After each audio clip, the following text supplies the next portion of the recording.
In 1876, Tsar Alexander II of Russia, one of the most powerful men on earth, made a request of his favorite champagne house, Louis Roederer. He wanted a bottle that was clear so he could see if the wine had been poisoned, and he wanted a flat bottom so no one could hide a bomb underneath it.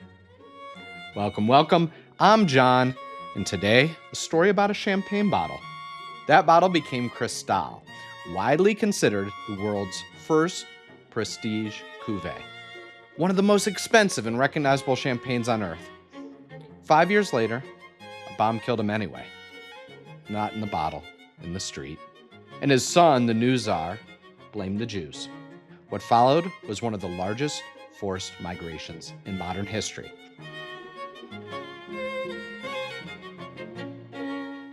Two and a half million people pushed out of their homes, and my family was among them. This is a story about Russian wine. It's also a story about my family, about luxury and suffering existing in the same moment, and about how a champagne bottle can carry more history than anyone holding it realizes. Russia's love affair with champagne starts, like a lot of things in Russian history, with an invasion. During the Napoleonic Wars in the early 1800s, Russian troops occupied the Champagne region in France. They drank the local product, they fell in love with it. And when they went home, they wanted more. By the mid-1800s, Russia was the second largest consumer of champagne in the world. And the house that captured the biggest share of this market was Louis Roederer. By the 1870s, Roederer was shipping a third of its entire production to Russia. A third. One country, one court, and that's how much the Tsars loved their bubbles. Alexander II was actually, by Tsarist standards, a reformer. They called him Tsar Emancipator. He freed the serfs in 1861. He relaxed some restrictions on Jews. For example, he allowed educated Jews and wealthy merchants to live outside the Pale of Settlement, abolished the forced military conscription system that had targeted Jewish boys, and opened certain professions to them. So compared to his predecessors, he was progressive. But he was also terrified. And by the way, he had good reason to be. At least 5 assassination attempts before the one that killed him. Bombs and shootings, attempt to blow up his train, an explosion in the Winter Palace itself. Being Tsar in the 1870s was one of the most dangerous jobs on earth. Alexander was captivated by Roederer's champagne and demanded something exclusive, a special cuvée, and a bottle unlike any other. Clear crystal, so he could see the contents, to see that nothing had been added, to see that the wine was pure. And a flat bottom, without a punt or an indent, because the traditional indent at the base of a champagne bottle could, theoretically, conceal a small explosive. In 1876, Louis Roederer commissioned a Flemish glassmaker to create this bottle. Clear lead crystal. Flat bottom. The wine inside was made from the house's best grapes, and it was called Cristal, after the material of the bottle. Widely considered the world's first prestige cuvée, born not from a winemaker's ambition, but from one man's fear of being murdered. Alexander's paranoia was justified. On March 13th, 1881, 5 years after Cristal was created, he was riding through St. Petersburg when a member of his Revolutionary Guard, called Narodna Voda, the People's Will, threw a bomb at his carriage. The first bomb wounded his guards, but left the Tsar standing. He stepped out of the carriage to check on the injured, and then a second bomber threw another explosive at his feet. Alexander II died that evening. The bomb-proof bottle hadn't saved him. The bomb found him in the street instead. And now the story takes the turn that actually matters. Alexander III took the throne the day after his father was murdered, and he was a very different man. The assassination was carried out by Narodna Voda, which is a group of atheist revolutionaries. The assassins were Russian, and they were Polish and Ukrainian, but one of their associates was a woman named Hesse Helfman. She was Jewish. Her role was actually pretty minor. She had a safe house, and one of the conspirators stayed in it. That's it. So she wasn't a planner, and she wasn't a bomber. She was kind of a peripheral figure to this entire incident. Alexander III blamed the Jews. Within weeks of the assassination, pogroms swept through the southwestern provinces of the Russian Empire. 166 towns, Jewish homes destroyed, families beaten, businesses burned. The government didn't start the pogroms, but they didn't stop them either. And in many cases, the local authorities were actually actively encouraging them. And then the laws started. In May of 1882, Alexander III enacted the May Laws. Jews were banned from living in rural areas, even within the Pale of Settlement, the restricted zone where they'd already been confined. They were prohibited from owning property outside the towns. Educational and professional quotas followed, and Jews were expelled from Moscow entirely in 1891. Systemically, methodically squeezed out of every space they managed to build a life in.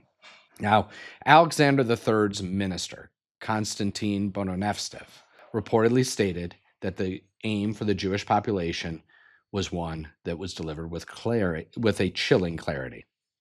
1/3 will die out, 1/3 will leave the country, and 1/3 will be completely dissolved into the surrounding population. Between 1881 and the First World War, approximately 2.5 million Jews fled the Russian Empire. It was one of the largest group migrations in recorded history. They went to America, to Argentina, to South Africa, and to Palestine. They left behind homes, communities, languages, entire worlds, because the son of the man who ordered the bomb-proof champagne bottle decided his father's death was the Jews' fault. My family was part of the 2.5 million. So what's interesting about it is that we don't know all the details. I just know where they were. I know where they ended up. They were from Belarus, the heart of the Pale of the Settlement.